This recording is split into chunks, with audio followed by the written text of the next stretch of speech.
आप सभी को जय मसीह की। जय मसीह की। एक बार फिर हम पिता परमेश्वर को धन्यवाद दें कि प्रभु यीशु मसीह ने हम सबको अनुग्रह प्रदान किया, एक अवसर दिया कि खुदा के वचन को हम सुने और उस वचन के द्वारा आशीषित हों।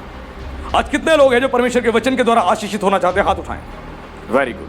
हर एक व्यक्ति है जो खुदा का वचन सुनना चाहता है, उसके द्वारा आशीषित होना चाहता है।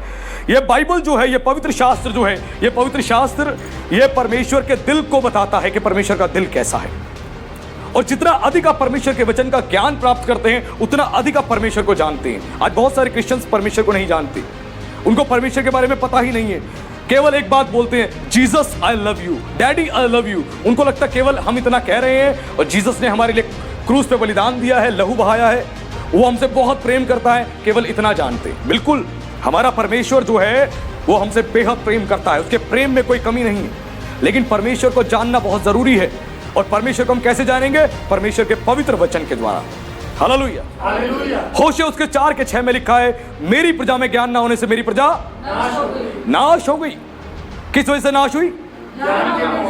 किसके ज्ञान के ना होने से? परमेश्वर के ज्ञान के ना होने से। परमेश्वर के ज्ञान के ना होने से परमेश्वर की प्रजा नाश हो गई। आज बहुत सारे यहूदी नाश हो रहे हैं, आज बहुत सारे क्रिश्चियंस नाश हो रहे हैं, आज समाज में, दुनिया में, देश में हर एक व्यक्ति नाश हो रहा है क्योंकि उसके पास परमेश्वर का ज्ञान नहीं है। उसके पास मनुष्य का ज्ञान है लेकिन परमेश्वर का ज्ञान नहीं है। और जब तक परमेश्वर का ज्ञान हमें नहीं मिलता है, हम नाश होते रहते हैं। आज बहुत सारे लोग हैं जो नाश हो रहे हैं, लेकिन आज परमेश्वर का वचन जब आप सुनेंगे, आज परमेश्वर के ज्ञान को प्राप्त करेंगे, परमेश्वर के बारे में आप जानेंगे, तो आपकी स्पिरिचुअल लाइफ में एक जबरदस्त इंप्रूवमेंट आएगा। और परमेश्वर के वचन को सुनने के बाद स्पिरिचुअली आपकी नॉलेज इतनी हाई हो जाएगी कि खुदा को एक अलग ही दृष्टिकोण से आप देखना शुरू कर देंगे और आप जानेंगे कि हमारा परमेश्वर कितना अद्भुत परमेश्वर है। हालेलुया। और आज हम आज के प्रचार की हम बुनियाद डालेंगे, परमेश्वर के वचन खोलेंगे हम लोग, book of Hebrew chapter 12 verse 6, इब्रानियों की पत्री अध्याय 12 उसके पद 6। और कोई पढ़े इस वचन को मेरे लिए। क्योंकि प्रभु जिससे प्रेम करता है उसकी ताड़ना भी करता है, और जिसे पुत्र बना लेता है उसको कोड़े भी लगाता है। Hallelujah, hallelujah. अब हम अलग दृष्टिकोण आज परमेश्वर के विषय में देख रहे हैं। यह वचन जो है न्यू टेस्टमेंट का है। यह वचन जो मैंने पढ़वाया, यह न्यू टेस्टमेंट का वचन है। बहुत सारे क्रिश्चियंस, बहुत सारे प्रीचर, बहुत सारे एवेंजलिस्ट ऐसा कहते हैं कि परमेश्वर अब हमें दंड नहीं देता क्योंकि उसने हमें दंड, जो हमारे ऊपर दंड आने वाले थे, उन सारे दंड को अपने पुत्र के ऊपर दे दिया। और प्रभु यीशु मसीह ने हम सब के बदले दंड को झेल लिया। यह बात सत्य है, लेकिन वो कहते हैं कि हमारे ऊपर कोई दंड नहीं आएगा, कोई दंड नहीं। और प्रेरित पौलुस क्या कह रहा है? क्योंकि प्रभु जिससे प्रेम करता है, ध्यान रखना, जिससे प्रेम करता है उसकी ताड़ना भी करता है। क्या करता है? उसकी ताड़ना भी करता है, यानी उसको फटकारता भी है। जिसको पुत्र बना लेता है उसकी ताड़ना भी करता है, उसको फटकारता भी है।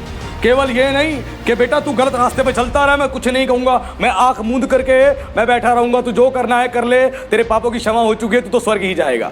ऐसा नहीं, ये बहुत बड़ी गलतफहमी है लोगों की। उस परमेश्वर को आप जान रहे हैं जो परमेश्वर प्रेम तो बहुत आयत से करता है, लेकिन वो परमेश्वर अपने पुत्रों की, अपने पुत्रियों की, अपने बच्चों की वो ताड़ना भी करता है। लिखा है जिसको पुत्र बनाता है उसको कोड़े भी लगाता है, उसकी ताड़ना भी करता है, और जिसे पुत्र बनाता है उसके कोड़े भी लगाता है। अगर जिसको पुत्र बना लिया, पुत्री बना ली, अपनी संतान बना ली, उसको कोड़े भी लगाता है। अरे फिर तो हमारा परमेश्वर निर्दयी परमेश्वर है कि हमें कोड़े लगाता है? वो निर्दयी परमेश्वर नहीं है, वो प्रेमी परमेश्वर है। वो हमारे ऊपर निर्भर करता है कि हम उसकी ताड़ना से ठीक हो जाएं, उसकी डांट फटकार से ठीक हो जाएं, या हम कोड़े लगने तक का इंतजार करें। Hallelujah, hallelujah. वो हमारे ऊपर निर्भर करता है। कई बच्चे जो माता पिता है वो जानते हैं, उनके घर में, जिनके घर में एक बच्चा है, दो बच्चे हैं, जो वो बच्चे को प्यार से समझाते, प्यार सिखाते, बच्चा क्या करता है? कुछ बच्चे होते हैं, दो में से एक प्यार से सुन लेते, मान लेते, और दूसरा नहीं मानता, वो ढीठ बना रहता है, ढीठ बना रहता है। अब पिता भी कहता है, माता भी कहती है, बार बार समझाती है, डांटती है, बच्चा नहीं मानता। अब कहते हैं बेटा आ जा तू, अब आओ, तुम्हें हम दूसरे तरीके से समझाते हैं। फिर वो बच्चे पर छड़ी चलाते हैं और 2-4 थप्पड़ भी लगाते हैं। बच्चे को पनिशमेंट दी जाती है, और जैसे ही बच्चे को पनिशमेंट मिलती है वो रोना चालू करता है और बोलता है अब पापा नहीं करूंगा, सॉरी पापा नहीं करूंगा, मम्मी सॉरी नहीं करूंगा, अब बस मत मारो। क्यों? क्योंकि उस बच्चे ने अपनी मानसिकता बना ली है, पिटाई खाऊंगा तब सीखूंगा। वैसे ही बहुत सारे क्रिश्चियंस हैं, मानसिकता बना ली है, परमेश्वर जो हमें डांट फटकार लगाएगा अपने वचन से, उससे हम नहीं सीखेंगे।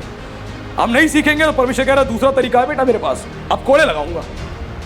यह परमेश्वर है, यह कोई पक्षपात नहीं करता कि पादरी है तो पादरी का पक्षपात करेगा, विश्वासी है तो विश्वासी का पक्षपात करेगा। नहीं, पादरी हो चाहे विश्वासी हो, सबके लिए एक समान है परमेश्वर का कानून, एक समान है उसका कानून। उसके लॉ में कोई पक्षपात नहीं है उसके कानून में। और यहां हमने जाना कि परमेश्वर जिसे पुत्र बनाता है उसको कोड़े भी लगाता है, उसकी ताड़ना भी करता है, जिससे प्रेम करता है। हमारा परमेश्वर ताड़ना करने वाला परमेश्वर भी है और कोड़े लगाने वाला परमेश्वर भी है, लेकिन लोगों की मानसिकता है कि परमेश्वर ऐसा नहीं करता। एक और नई नियम कहा, मैं आपको एक और वचन बता देता हूं, खोले उसको, पहला कुरिन्थियों अध्याय 11 उसके पद 27 को पढ़ें। यहां से आप जानेंगे कि परमेश्वर किस किस प्रकार से हमारी ताड़ना करता है। पहला कुरिन्थियों अध्याय 11 उसके पद 27 को पढ़े, क्या लिखा है? इसलिए जो कोई अनुचित रीति से प्रभु की रोटी खाए या उसके कटोरे में से पिए, वह प्रभु की देह और लहू का अपराधी ठहरेगा। हालेलुया। पहले यहां पर जाने क्या लिखा है। यहां लिखा है इसलिए जो कोई अनुचित रीति से प्रभु की रोटी खाए या उसके कटोरे में से पिए, वह प्रभु की देह और लहू का अपराधी ठहरेगा। यहां पर प्रेरित पौलुस ने होली कम्युनियन के विषय में बात करी थी, प्रभु भोज के विषय में, प्रभु भोज के विषय में, कि क्रिश्चियंस को यह परमेश्वर की ओर से यह बताया गया था कि जितने भी मसीह लोग हैं वो सारे प्रभु भोज को जब लें तो जो रोटी खाते हैं वो मसीह की देह है, और जो दाखरस पीते हैं वो यीशु मसीह का लहू है। और यहां बताया गया है कि जो कोई अनुचित रीति से प्रभु की रोटी खाए और लहू पिए, प्रभु की कटोरे में से पिए अनुचित रीति से। अब यह अनुचित रीति है क्या? इसको इंग्लिश की बाइबल में पढ़ेंगे, लिखा है अनवर्दी मैनर। अनवर्दी मैनर जिसका मतलब होता है अयोग्य आचरण, अयोग्य आचरण। अनवर्दी मैनर का मतलब है हिंदी में अयोग्य आचरण। अगर तुम्हारा अयोग्य आचरण है और तुम प्रभु की रोटी खा रहे हो और उसके लहू को पी रहे हो, तो तुम उसके देह के और उसके लहू के तुम क्या हो? अपराधी हो। अपराधी हो। यू आर ए क्रिमिनल, तुम क्रिमिनल हो। यह कौन कह रहा है? परमेश्वर कह रहा है, यह परमेश्वर का वचन कह रहा है। तुम अपराधी हो। परमेश्वर के पुत्र को तुमने क्रूस पर चढ़ा दिया, तुमने उसको कोड़े लगा दिए, तुम अपराधी हो। अपराधी वो रोमन सोल्जर्स केवल नहीं थे, वो जूश लोग नहीं थे, आज क्रिश्चियंस भी हैं जो अयोग्य आचरण होते हुए भी प्रभु भोज को लेते हैं। अयोग्य आचरण होते हुए भी, अनवर्दी मैनर होते हुए भी वो जो होली कम्युनियन को ले रहे हैं, उन सब के विषय में बात कही जा रही है। वो प्रभु की देह और लहू के अपराधी ठहरते हैं। अपराधी यानी क्रिमिनल ठहरते हैं। और जो परमेश्वर के सामने, परमेश्वर के कानून के सामने, परमेश्वर के न्याय के सिंहासन के सामने जो अपराधी ठहरेगा, परमेश्वर क्या करेगा? परमेश्वर न्याय करेगा। वो न्याय करने वाला परमेश्वर है, वो न्याय करने वाला परमेश्वर है। जब अयोग्य आचरण हो, प्रभु भोज मत लो, प्रभु भोज मत लो। अयोग्य आचरण हो, उसके लहू को मत पियो, नहीं तो तुम पनिशमेंट को ले लोगे, तुम क्रिमिनल ठहरोगे। और ये बाइबल बता रही है कि यू आर ए क्रिमिनल, तुम एक क्रिमिनल हो। यह बाइबल बता रही है, परमेश्वर कह रहा है कि तुम एक क्रिमिनल हो क्योंकि तुम्हारा अयोग्य आचरण है। अब अयोग्य आचरण का अर्थ क्या है? अयोग्य आचरण का अर्थ है तुम नशा करते हो, तुम जुआ खेलते हो, तुम गाली देते हो, तुम मारपीट करते हो, तुम खून खराबा करते हो, तुम लोगों की बदनामी करते हो, तुम चुगलियां करते हो, तुम परमेश्वर के वचन का पालन नहीं करते हो, उसके वचन के विपरीत जीवन जी रहे हो। अयोग्य आचरण इसे कहा जाता है। और जिसका अयोग्य आचरण होता है, वो व्यक्ति जब होली कम्युनियन को लेता है तो परमेश्वर के सामने से एक आवाज निकलती है, यू आर ए क्रिमिनल, तू एक अपराधी है, तू एक अपराधी है। और वो व्यक्ति अपराधी ठहरता है किसका? परमेश्वर के पुत्र के देह और लहू का। और परमेश्वर के पुत्र के देह और लहू का कोई अपराधी ठहरेगा तो परमेश्वर बख्शता नहीं। उसने अपने पुत्र को, इकलौते बेटे को, बिगॉटेड सन को इस जगत के लिए दे दिया, इस यूनिवर्स के लिए, वर्ल्ड के लिए दे दिया, ताकि पूरे जगत के लिए, यूनिवर्स के लिए, पूरी मानव जाति के लिए वो कुर्बान हो। अपने बेटे को भी रख नहीं छोड़ा, अपना पूरा बेटा दे दिया उसने इस जगत के लिए, आपके मेरे पापों की क्षमा के लिए, मानव जाति के पापों की क्षमा के लिए।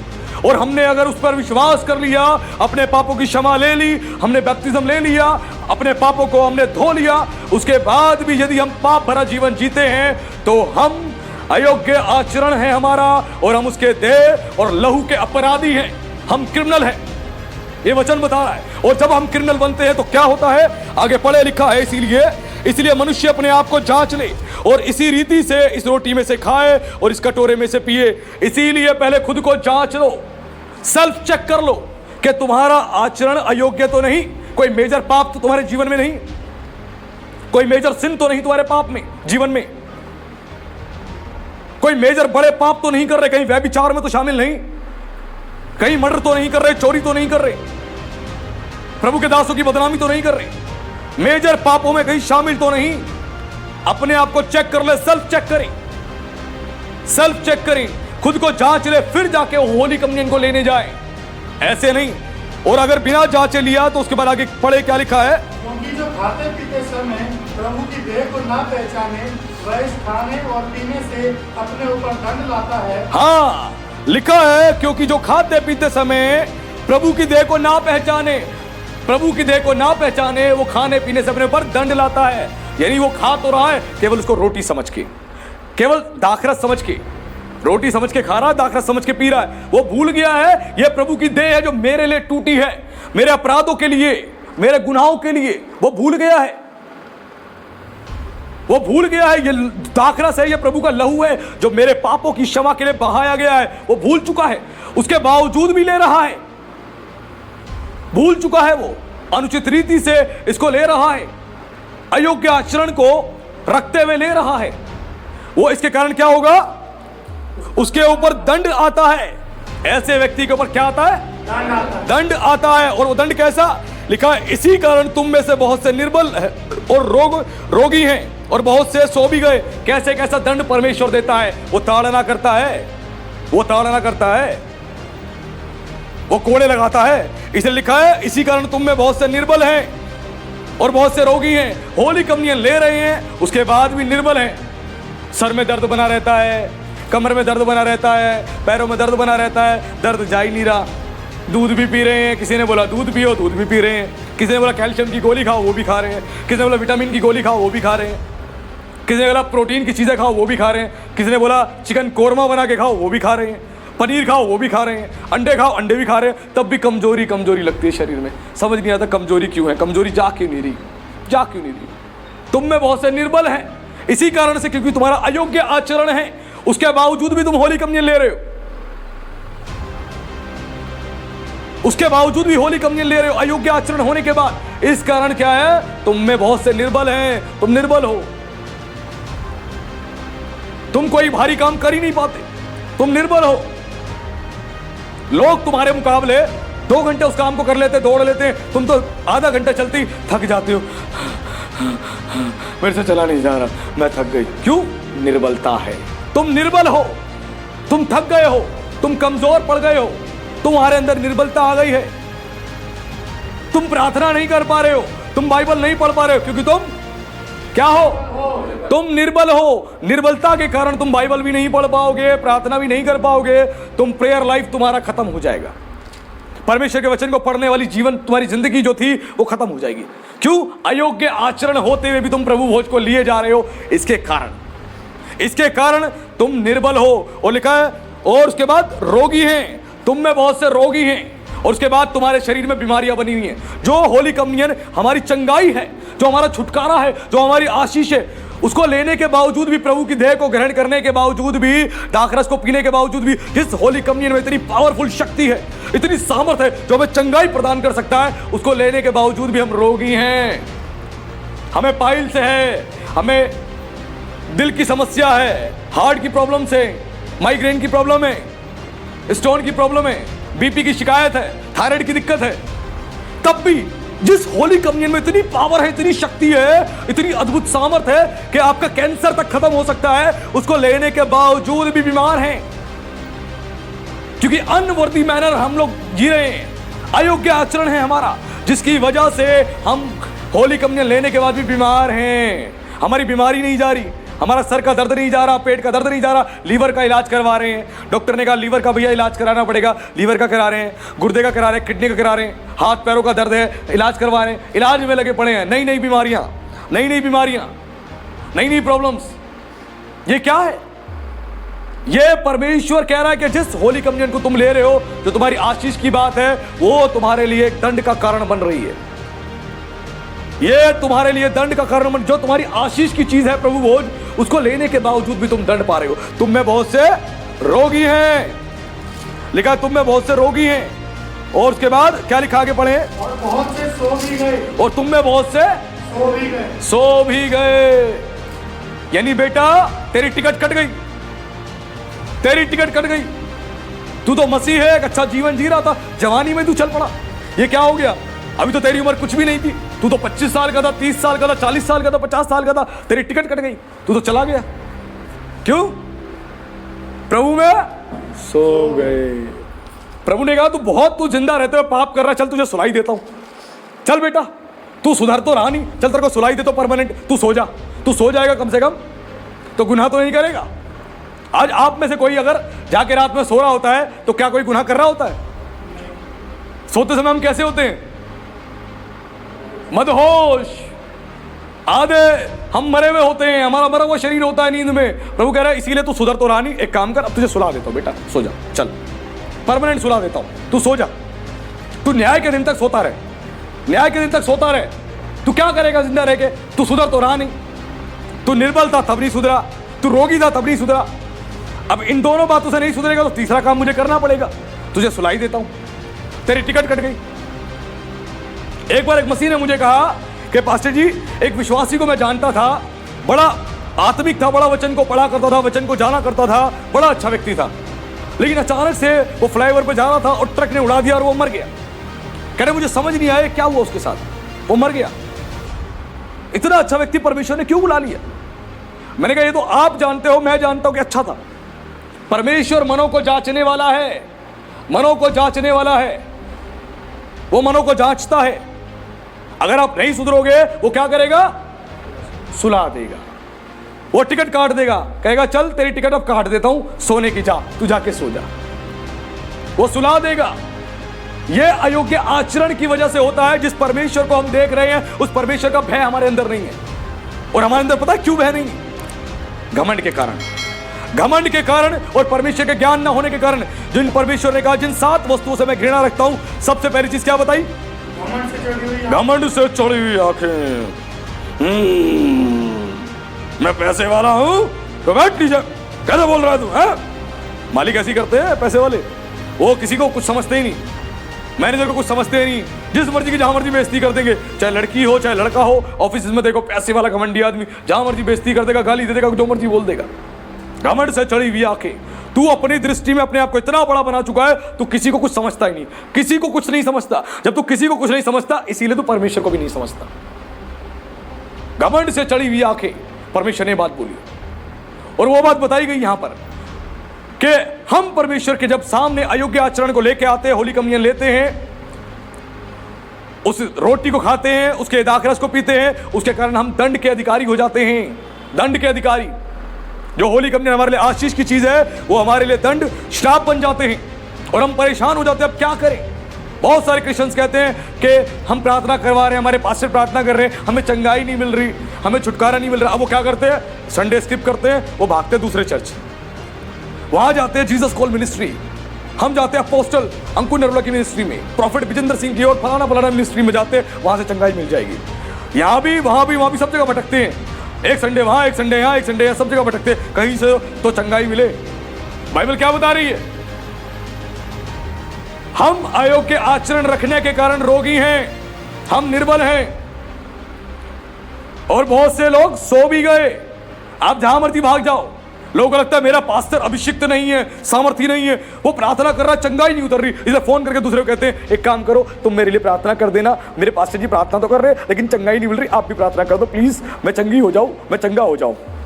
परमेश्वर कहता है अरे वाह, वही मेरा आत्मा है जो तेरी कलीसिया में तेरे पास्टर में काम कर रहा है, अभिषेक से भर के, सामर्थ से भर के, मैं ही हूं जो इस्तेमाल कर रहा हूं और तू दाएं बाएं सब जगह भटक रहा। परमेश्वर कहता मैं तो जानता हूं बेटा, तेरे को तू पास्टर से तो बच जाएगा लेकिन मुझसे कैसे बचेगा? क्योंकि मेरी आंखें मनुष्य की संतान को नित देखती हैं और मेरी पलकें जांचती हैं। परमेश्वर तो आंखें खोल खोल के देखता है और जांचता है, वो तो सब जानता है कि तेरा विश्वास कितना कमजोर है। तू वचन पे नहीं, तू चिन्ह चमत्कार के पीछे भागने वाला व्यक्ति है, चिन्ह चमत्कार के पीछे, चिन्ह चमत्कार के लिए यहां वहां वहां। आपके मिरेकल्स इस बाइबल में है, आपके चिन्ह चमत्कार बाइबल में है। आज आपको समझना है, सारी आशीष बाइबल में है आपकी। आप जितने मर्जी चर्चिस में चले जाओ, चाहे यहां आ जाओ चाहे कहीं भी चले जाओ, जब तक वचन का पालन नहीं करोगे आशीष के भागी नहीं बनोगे, आशीष के भागी नहीं बनोगे।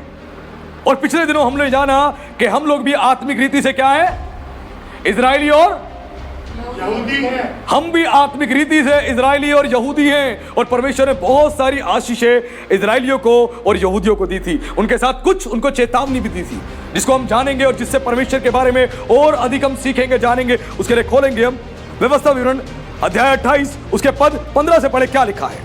परंतु यदि तू अपने परमेश्वर यहोवा की बात ना सुने और उसकी सारी आज्ञाओं और विधियों के पालने में जो मैं आज सुनाता हूँ चौकसी नहीं करेगा, तो ये सब शाप तुझ पर आ पड़ेंगे। हालेलुया। परमेश्वर की आज्ञा ना मानने के कारण, परमेश्वर की आज्ञा ना मानने के कारण, उसकी ना सुनने के कारण हम कई बार क्या होता है, हम ढीठ बन जाते हैं, हम घमंडी बन जाते हैं, हम सुनते ही नहीं, हम सुनते ही नहीं। कई बच्चे आपने देखे होंगे, पिता बोलता रहता बेटा पढ़ ले पढ़ ले, एक काम कर बेटा वो नौकरी कर ले, वहाँ चला जा, वो बिजनेस कर ले, बेटा मानता ही नहीं, सुनता ही नहीं, ढीठ बना रहता है। पापा अभी नहीं, बाद में, पापा अभी नहीं, बाद में वो ढीठ बना रहता है, सुनता ही नहीं है। फिर पिता को क्या होता है, क्रोध आता है, गुस्सा आता है। जैसे शारीरिक पिता अपने बच्चे की ताड़ना करता है, वैसे ही परमेश्वर भी अपने बच्चों की ताड़ना करता है, ताड़ना करता है, उनको कोड़े लगाता है। लिखा इसीलिए आगे पढ़े, कौन कौन से श्राप पढ़ेंगे? अर्थात शापित हो तू नगर में, शापित हो तू खेत में। हाँ, तेरे ऊपर श्राप पड़ेंगे, तू श्रापित होगा नगर में और श्रापित होगा खेत में। बेटा जिस स्टेट में तू रहेगा वहां परेशान रहेगा। ध्यान से सब लोग मेरी ओर देखें, जिस स्टेट में तू रहेगा उस स्टेट में तू परेशान रहेगा, तू दुखी रहेगा, तू परेशान ही रहेगा, तेरा वहां कुछ होने वाला ही नहीं है, तू दुखी रहेगा। क्यों हो रहा है तू परेशान? क्योंकि परमेश्वर खुद तुझे आज्ञा उल्लंघन करने के कारण वो जो तेरे ऊपर आए हैं, दुष्परिणाम आए हैं, उसको तू भुगत रहा है। आज्ञा उल्लंघन करने के कारण दुष्परिणाम जो आते हैं, ये उसका नतीजा है। जैसे मेडिसिन दी जाती है, मेडिसिन का कुछ समझाया जाता है कि मेडिसिन ऐसे ऐसे खाना। अगर आप कोशिश करोगे सारी मेडिसिन को, सारे डोज को एक साथ खाने की, तो क्या होगा? आपकी तबियत बिगड़ जाएगी।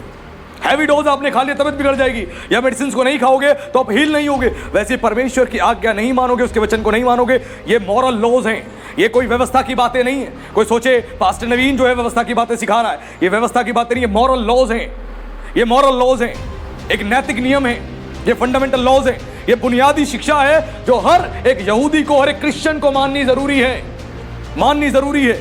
इस बात को समझना। इसलिए लिखा आज्ञा उल्लंघन करने के कारण दुष्परिणाम। जब परमेश्वर की आज्ञा का उल्लंघन करोगे, दुष्परिणाम। आप जा रहे हो बाइक लेके, भारत का एक कॉन्स्टिट्यूशन है, और रेड लाइट पे अगर आपने जंप कर दी तो क्या होगा? ट्रैफिक पुलिस पकड़े क्या करेगा? आपका गले में माला पहनाएगा, फूलों की माला। अरे बेटा अच्छा काम किया, ये ले वाला, अच्छा काम किया, एक और बार कर ले, एक और माला। ऐसा है क्या? नहीं। वो क्या करेगा? फाइन करेगा, पेनल्टी लगाएगा, इसीलिए कि तू सुधर जा।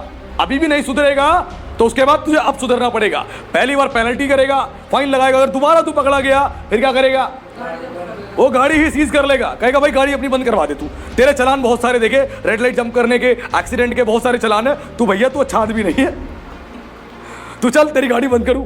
नहीं सर मेरी गाड़ी 1 लाख की है, 1.5 लाख की है। कोई बात नहीं बेटा, अब तू चाहे एक काम कर, कोर्ट से छुड़वाता रही, चल तेरी गाड़ी बंद करता हूं। समझाया जा रहा है। शापित होगा तू नगर में, जिस स्टेट में तू रहेगा तेरे एक्सीडेंट हो जाएंगे, लोग तेरे पीछे पड़ जाएंगे, तेरे को उस नगर के अंदर अच्छी नौकरी नहीं मिलेगी, तू परेशान हो जाएगा, दुखी हो जाएगा, अच्छा बिजनेस नहीं मिलेगा, तू दुखी हो जाएगा। क्यों? क्योंकि तू आज्ञा का क्या कर रहा है? उल्लंघन कर रहा है। हमने वहां जाना था, पौलुस बता रहा है तुम निर्बल हो जाओगे, तुम रोगी हो जाओगे और प्रभु तुम्हारी टिकट भी काट देगा। और यहां हमने जाना क्या? तू शापित होगा नगर में, तेरा कोई भला नहीं होगा। तू सोचेगा मैं दिल्ली छोड़ के बॉम्बे भाग जाऊं, बहुत अच्छी जगह है, अच्छे लोग हैं, बॉम्बे जा, बॉम्बे भी तू परेशान रहेगा।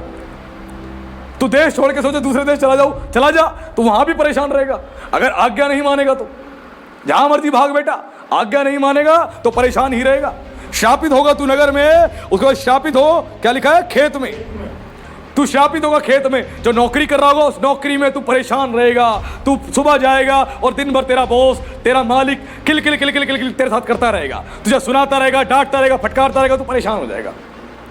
तू जहां पे बिजनेस कर रहा है तेरे को बिजनेस में धोखे मिलते रहेंगे, लोग तेरा पैसा लेंगे और मार लेंगे, तेरा पैसा लेंगे और मार लेंगे, तेरा पैसा ही टिकेगा ही नहीं, तेरे काम ही नहीं बनेंगे, तू परेशान हो जाएगा क्योंकि परमेश्वर की आज्ञा तू नहीं मान रहा। इसलिए तेरे बिजनेस, तेरी नौकरी पे आशीष ही नहीं है, तेरी सैलरी में इंक्रीमेंट्स नहीं लगेंगे, तू दुखी रह जाएगा, तेरी सैलरी कटनी शुरू हो जाएगी, लोग तेरा पैसा लेके भागेंगे, बिजनेस में तुझे लॉस होगा, घर से तुझे पैसा लगाना पड़ेगा, लोन लेना पड़ेगा, पैसा लगाना पड़ेगा, और उसके बाद भी तू दुखी दुखी दुखी रहेगा और तू कहेगा मैं क्या करूं, मैं क्या करूं, मैं चर्च तो जा रहा हूं, मैं बाइबल भी पढ़ रहा हूं, मैं दान भी दे रहा हूं, मैं प्रार्थना भी करवा रहा हूं पास्टर से, लेकिन मेरे जीवन में आशीष क्यों नहीं आ रही? बेटा पास्टर के हाथ रखने से आशीष नहीं आएगी, बेटा वचन को मानने से आशीष आएगी, वचन की आज्ञा मानने से आशीष आएगी, तेरे शरीर में भी, तेरे घर में भी, तेरे फाइनेंस में भी। Hallelujah hallelujah. लिखा है आज्ञा नहीं मानने से तेरी जॉब में दिक्कत आएगी, तेरे बिजनेस में दिक्कत आएगी, तेरा बिजनेस ठप पड़ जाएगा, तेरी सेल ही नहीं होगी, तेरा माल ही नहीं निकलेगा, तू परेशान हो जाएगा, ये क्या हो रहा है मेरे साथ, तू दुखी हो जाएगा, तेरा बिजनेस बंद करने की नौबत आ जाएगी, तेरे को जॉब छोड़ने की नौबत आ जाएगी, क्योंकि तू आज्ञा का क्या कर रहा है? उल्लंघन कर रहा है। ये कौन कह रहा है? ये परमेश्वर का वचन कह रहा है, परमेश्वर कह रहा है। सोचिए, जिस प्रेमी परमेश्वर को आप जानते हैं वो अपने बच्चों की ताड़ना भी करता है और कोड़े भी लगाता है, छोड़ नहीं देता कि बेटा जाता रहे, जो तेरा दिल करे कर ले, कोई बात नहीं, तू समझदार है तू कर ले। नहीं, वो कहता तू समझदार नहीं है, मेरे वचन को सुन, इससे समझदार बनेगा, इसको मान तो तू समझदार बनेगा। और आगे उसके बाद क्या लिखा है, पढ़े। शापित हो तेरी टोकरी और तेरी कठौती। हाँ, शापित होगी तेरी टोकरी और तेरी कठौती, यानी तेरा वॉलेट जो है वो शापित हो जाएगा, तेरे वॉलेट में पैसा टिकेगा ही नहीं, जैसे ही पैसा आएगा वैसे खाली, जैसे ही पैसा आएगा वैसा खाली, घर में सामान खत्म हो गया खाली, डॉक्टर के पास लग गए खाली, टेस्ट करवाने चले गए पैसे खाली, इलाज करवाना है खाली, किस्तें भरनी है खाली, कर्जा भरना है खाली, खाली पे खाली, खाली पे खाली, तेरे वॉलेट में पैसा नहीं टिकेगा, केवल वो पुराना नोट टिका होगा जो तूने रखा हुआ है, एक का इतना पुराना तूने सजा के रखा हुआ है, वो अभी टिका होगा, दुबई का नोट टिका होगा, डॉलर टिका होगा, केवल वही टिका होगा, बाकी खाली पे खाली, खाली पे खाली रहेगा ही नहीं तेरे बटुए में कुछ भी। क्यों? तेरे वॉलेट में आशीष नहीं है, तेरे वॉलेट में आशीष नहीं है। क्यों नहीं है? क्योंकि आज्ञा का क्या कर रहा है तू? उल्लंघन कर रहा है। किसकी आज्ञा का? परमेश्वर की। पास्टर नवीन की आज्ञा का, परमेश्वर की आज्ञा का उल्लंघन कर रहा है, जिसके कारण तेरा बटवा हमेशा खाली रहेगा। बेटा तू बटवा खोल के देखेगा कुछ नहीं मिलेगा। लिखा तेरी कठौती भी शापित होगी, यानी तेरे स्टोर्स जहां बैंक में पैसा करवाता है, पैसा रखता है बैंक में जमा करवाता है, वो सारा पैसा तेरा बार बार खर्च हो जाएगा, टिकेगा ही नहीं, तेरे पास सेविंग्स ही नहीं होगी, तेरी सेविंग्स खाली हो जाएगी। तूने पैसा जोड़ के रखा, आरडी करवा रखा है, एफडी करवा रखा है, तूने सोचा पैसा है, तूने शेयर बाजार में पैसा लगा रखा है, निवेश कर रखा है, सब तेरा खाली होता जाएगा, खाली होता जाएगा, टिकेगा ही नहीं। तू कहेगा मैं करूं क्या? तेरे स्टोर्स खाली हो जाएंगे, तेरी तिजोरी खाली हो जाएगी, तेरा बैंक बैलेंस खाली हो जाएगा। यह परमेश्वर करेगा। परमेश्वर जब आज्ञा नहीं मानोगे, वो कहता है ईश्वर का मुझे देने का अधिकार है तो मुझे देने का भी अधिकार है। ये केवल अपने प्राण के विषय में नहीं कहा, हर चीज को देने का और लेने का अधिकार है उसको। और तेरा राशन जो भरा रहता है तेरे घर में, तेरे ट्रंक में आटा रहता है, चावल रहता है, दालें रहती है, तेल रहता है, वो भी खाली हो जाएगा, शापित हो जाएगा। तू अभी भरवाएगा, तू कहेगा महीना भी नहीं हुआ पूरा, 20 दिन में खाली हो गया, मैं क्या करूं? 20 दिन में खाली हो गया। पहले तो महीना चल जाता था, 40 दिन चल जाता था, 45 दिन चल जाता था, अब महीना खत्म होने से पहले ही मेरा ट्रंक खाली, मेरा आटा खाली, मेरे चावल खाली, अब मैं क्या करूं? ये परमेश्वर कह रहा है सुधर जा, अब भी मेरी बेटी मेरे बेटे सुधर जा, तेरे स्टोर्स खाली हो जाएंगे, तू परेशान हो जाएगा, परेशान हो जाएगी। उसके बाद क्या लिखा आगे पढ़े। शापित हो तेरी संतान और भूमि की उपज और गायों और भेड़ बकरियों के बच्चे। हाँ, शापित हो तेरी संतान, तेरी संतान भी तेरे कारण, तू आज्ञा नहीं मानेगा, तेरी संतान भी शापित हो जाएगी, तेरी संतान शापित हो जाएगी। बीमारियां लगी रहेंगी उनको, परेशानियां लगी रहेंगी, नौकरी नहीं मिलेगी, अच्छा बिजनेस नहीं मिलेगा, वो दुखी रहेगा, परेशान रहेगा। तेरे वजह से तेरे बच्चे गलत रास्तों पे चले जाएंगे, तेरे हाथ से निकल जाएंगे, शापित हो जाएंगे। तेरी आज्ञा ना मानने से तेरी संतान शापित हो जाएगी, आज्ञा ना मानने से परेशान हो जाएगी, दुखी हो जाएगी, तेरे हाथ से निकल जाएंगे तेरे बच्चे, तू देखता रह जाएगा, तू कुछ कर नहीं पाएगा, तेरे बच्चे तेरे हाथ से निकल जाएंगे, तू कुछ भी नहीं कर पाएगा। ये श्राप है जो आते हैं परमेश्वर की ओर से, तू दुखी रहेगा और तेरे गाय बैल बकरी भेड़ बकरी ये सब शापित हो जाएंगे। जो तूने घर में जानवर रखे हैं, गाय रखी है, भैंस रखी है, बैल रखे हैं, कुत्ता रखा है, बिल्ली रखा है, तोता रखा है, कबूतर रखे, सब तेरी वजह से श्रापित हो जाएंगे, तेरी वजह से श्रापित हो जाएंगे। वो परेशान रहेंगे, बीमारियां लगी रहेंगी, परेशानी लगी रहेगी और कुछ उनका भला ही नहीं होगा। तू दुखी रहेगा, मैं क्या करूं, मैं क्या करूं। तेरी आज्ञा ना मानने से सोच कि तेरे जानवर भी शापित हो जाएंगे, तेरे जानवर भी परेशान होंगे, तेरी संतान भी परेशान होगी, केवल तेरी आज्ञा ना मानने से। यह परमेश्वर कह रहा है। अगर आज उसकी आज्ञा मानोगे तो आशीष के भागी हो जाओगे, नहीं मानोगे तो परेशान हो जाओगे। जब मैं एक विश्वासी था उस दौरान की एक मैं घटना बताता हूं। एक आंटी थी, वो आंटी चर्च में आया करती थी और चर्च में आती थी, उनका बेटा भी चर्च में आता था। उनके बेटे के साथ ही मैंने शुरुआत में चर्च आने जाना शुरू किया था। ये बात मैं बता रहा हूँ 15 साल पुरानी। मैं चर्च में आना जाना शुरू किया था मैंने उनके बेटे के साथ ही, और उनका बेटा बड़ा प्रार्थना में रहता था, वचन को पढ़ा करता था, बिल्कुल ठीक था। लेकिन उसकी मम्मी की एक बड़ी गंदी आदत थी। उसकी मदर की आराधना खत्म हुई, खत्म होते ही चर्च के विश्वासियों की बुराई साइड में इकट्ठी हुई, इसकी बुराई, उसकी बुराई, इसकी बुराई, खूब बुराइयां करती थी। एक समय ऐसा आया पास्टर की बुराई, खूब बुराई पास्टर की। वो चर्च के लोग भी सुनते और वो कहते हैं मत बोला करो पास्टर जी के लिए। फिर भी बुराई करती थी, चुगली बुराई में लगी रहती थी। जब देखो पास्टर की बुराई, ये पास्टर तो ऐसे हैं, ये पास्टर ऐसे हैं, वो पास्टर ऐसे, बुराई बुराई बुराई करती थी। अब परमेश्वर ने देखा उनके जीवन को कि सही जीवन नहीं है और ऐसी करती रही करती रही। एक समय ऐसा आया उनके बेटे को पता नहीं क्या हुआ, वो घर छोड़ के ही भाग गया, वो घर छोड़ के ही भाग गया, बॉम्बे भाग गया घर छोड़ के। उसके बाद वो रोती रही, भिलकती रही उस बेटे के लिए, और आज तक उनका बेटा वापस नहीं आया। 15 साल हो गए हैं, बेटा आज तक वापस नहीं आया। 5 साल पहले मुझे वो मिली थी एक जगह पर, उन्होंने बताया कि बेटा अभी भी नहीं आया वापस मेरा। बेटा घर से भाग गया, आया ही नहीं। क्यों? क्योंकि तुम पादरियों की बुराई कर रहे थे, गलत काम कर रहे थे, चुगली बुराई में निंदा में लगे हुए थे। यह जीवन था। उसके बाद उसने क्या किया, उस आंटी ने उस चर्च को छोड़ दिया, वो दूसरे चर्च में चली गई। वहां जाके प्रार्थना करवाने लगी। पास्टर जी क्या करवाने लगी, पास्टर जी मेरा बेटा घर से चला गया, प्रार्थना करो, शैतान ले गया, शैतान ले गया, शैतान। बहुत सारे काम परमेश्वर करता है आपके जीवन में, शैतान का तो रोल ही नहीं होता। जबरदस्ती शैतान को हम फिक्स कर देते हैं। शैतान कहता है अरे वाह मुझे बेमतलब का क्रेडिट मिल रहा है, मैंने किया था कुछ नहीं। वो तो खड़ा होकर देख रहा होता है, कुछ नहीं करता वो आपके ऊपर। जब तक वो कुछ नहीं कर सकता, जब तक परमेश्वर अपना बाड़ा ना खोले, उसको अधिकार ना दे, तब तक वो कुछ नहीं कर सकता आपका। ये तो परमेश्वर और आपकी बात चल रही है आमने सामने। वो तो बैठ के मुख दर्शक बना हुआ है और देख रहा है केवल। खूब रोई पास्टर के पास, पास्टर ने कहा चलो कोई नहीं, प्रार्थना करते, ठीक हो जाएगा, ठीक हो जाएगा। वो 3 महीने उस चर्च में रहे, कुछ नहीं हुआ। चर्च फिर चेंज कर दिया, फिर दूसरा चर्च, वहां चली गई, वहां प्रार्थना करवाई। ये उससे ज्यादा अभिषिक्त पास्टर हैं, इनके द्वारा अद्भुत काम हो रहे, इनसे प्रार्थना करो। वहां खूब प्रार्थना करवाई, प्रार्थना करवाई, कुछ नहीं हुआ। 4 महीने बाद फिर वो चर्च छोड़ दिया, फिर किसी तीसरे चर्च में गई, वहां जाके ऐसी करती रही। ऐसे करते करते उसे कितने चर्च बदले। फिर एक चर्च में गई, वहां पर उस चर्च में पास्टर के द्वारा प्रोफेसी हुई, पुलपिट से वर्शिप के बाद पास्टर के द्वारा प्रोफेसी हुई। उस बहन का नाम लेके प्रोफेसी हुई, उसका नाम लेके बोला गया कि तू जगह जगह भटक रही है, तू अपना जीवन सुधार, तू जितने मर्जी कलीसियाओं में चली जा, तेरे जीवन में मैं आशीष दूंगा ही नहीं। पहले खुद को बदल, तू खुद को बदलेगी तो तू आशीष पाएगी। और वापस उसी कलीसिया में चली जा जहां से तेरी शुरुआत हुई थी, वहीं से तुझे आशीष दूंगा। वो वापस घूम के उस चर्च में आई और आके सारी गवाही दी उसने, चर्च में खड़े होकर अपनी गवाही दी, सारी बात बताई। कुछ दिन फिर वो टिकी रही, उसके बाद फिर बुराइयां करनी शुरू, फिर चुगली करना शुरू, उसके बाद फिर वहां से नोट हो गया। आज 15 साल हो गए। बहुत सारे लोग पवित्र आत्मा की आवाज को सुन के भी अनसुना करते हैं, अनसुना करते हैं। और आज बेटा घर में नहीं है, आज बेटा घर में नहीं है। कितने क्रिश्चियंस ऐसे हैं जिनका बेटा घर से भाग गया, बेटी घर से भाग गई, है ही नहीं घर में, और दुनिया के आगे मुंह छुपाए छुपाए घूम रहे। ये क्या हुआ, क्या हुआ? क्यों? श्राप है, परमेश्वर की आज्ञा नहीं मानने के कारण ये श्राप है। और ये वचन बात कर रहा, आज पश्चाताप करें। आज यदि आपके जीवन में कोई पाप है, कुछ ऐसा हो रहा है, और मैं जानता हूं जो मैं प्रचार कर रहा हूं आप सब जितने लोग हैं वो रिलेट कर पा रहे हैं कि हाँ हमारे जीवन में ऐसा हो रहा है, रिलेट कर पा रहे हैं। और आज पश्चाताप करें, अपने मन को सही करें, तभी आशीष पाओगे। उसके बाद आगे पढ़े क्या लिखा है, शापित हो तुम भीतर आते समय और शापित हो तुम बाहर जाते समय। हाँ, तू शापित होगा भीतर आते समय और बाहर जाते समय।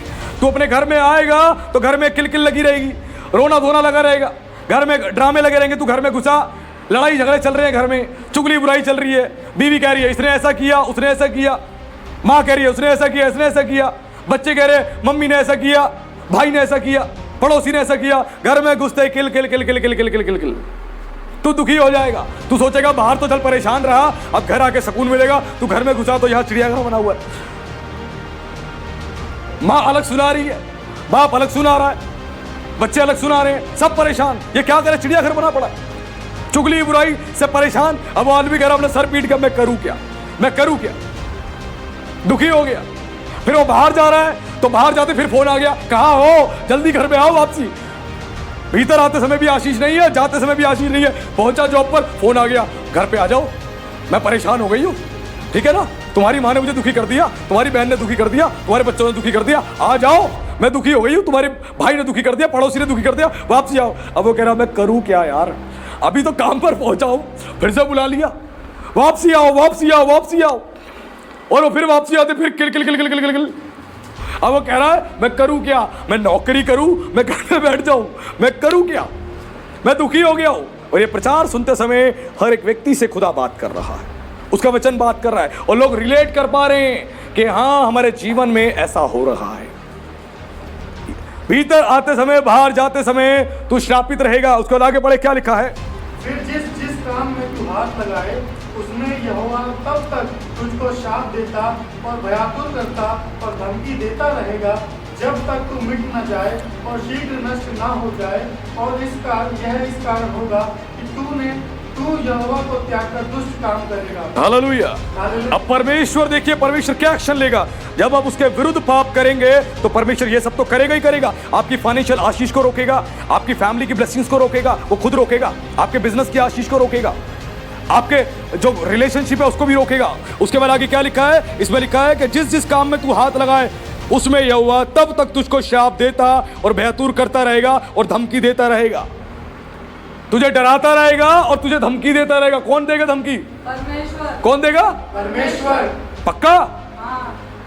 ध्यान से पढ़े दोबारा क्या लिखा है, वो तुझे क्या करेगा और धमकी देता रहेगा। परमेश्वर धमकी देगा। परमेश्वर क्या कोई गुंडा है, कोई बदमाश है जो धमकी देगा? नहीं, वो सर्वशक्तिमान ईश्वर है।